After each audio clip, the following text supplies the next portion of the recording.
اسلام کا پہلا معرکہ، اسلام کی پہلی جنگ عظیم، جس میں مسلمانوں کی تعداد بالکل کم ہے اور کفار کی تعداد بہت زیادہ ہے، لیکن جن کے دل میں ایمان موجود ہو،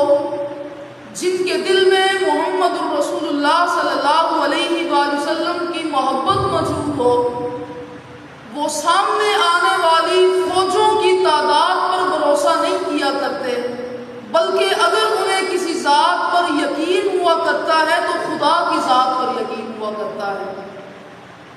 تو تاریخ نے دیکھا پھر کہ ادھر مسلمانوں کے پاس 313 افراد موجود ہیں اور ادھر 1000 کا لشکر موجود ہے، ان کے پاس سارے آلات حرب بھی موجود ہے، جنگی ساز و سامان کفار کے پاس سارا موجود ہے، گھوڑوں اور اونٹوں کی کثرت موجود ہے، تلواروں اور ڈھالوں کی کثرت موجود ہے، لیکن ادھر مسلمانوں کی تعداد بھی کم ہے، ان کے پاس گھوڑوں اور اونٹوں کی تعداد بھی کم ہے، ان کے پاس تلواروں، ڈھالوں، بھالوں کی تعداد بھی کم ہے۔ جب یہی مسلمان جن کے دل میں محمد رسول اللہ صلی اللہ علیہ وآلہ وسلم اور خدا کا عشق جواں تھا، جب یہ مدینہ منورہ سے نکل رہے ہیں تو منافقین نے دیکھ کر سوال کیا، مشرکین نے دیکھ کر سوال کیا کہ بھائی تمہاری تعداد بہت کم ہے، تمہارے پاس کوئی آلات حرب اتنے زیادہ نہیں اور تم کفار کی تعداد کا مقابلہ کرنے جا رہے ہو۔ تو پھر جن کے دل میں ایمان کی شمع موجزن تھی، جن کے دل میں محمد رسول اللہ صلی اللہ علیہ وآلہ وسلم کا پیار موجود تھا، جن کے دل میں اللہ کی وحدت کا یقین موجود تھا، انہوں نے جواب دیا کہ آج ہمیں کسی تلوار یا بھالے کی ضرورت نہیں ہے، آج اگر ہمیں کسی ذات پر بھروسہ ہے تو وہ کالی کملی والے کی ذات ہے، وہ محمد رسول اللہ صلی اللہ علیہ وآلہ وسلم کی ذات ہے۔ تو پھر تاریخ نے یہ منظر دیکھا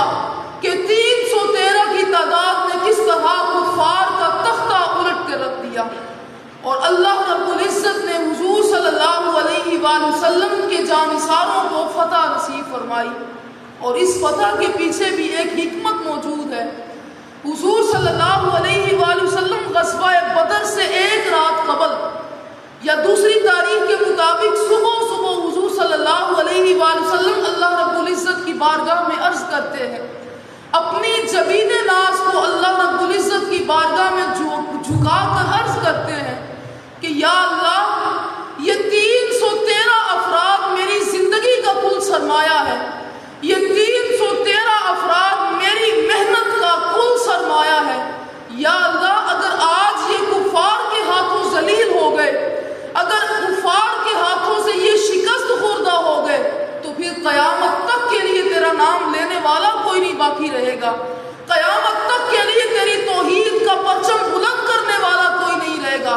حضور صلی اللہ علیہ وآلہ وسلم کی اس دعا کو اللہ رب العزت نے قبول فرمایا، اور یہ 313 افراد یہ کفار کے بھاری دستے کے اوپر غالب آ گئے، اور اللہ رب العزت نے انہیں فتح مبین سے نوازا۔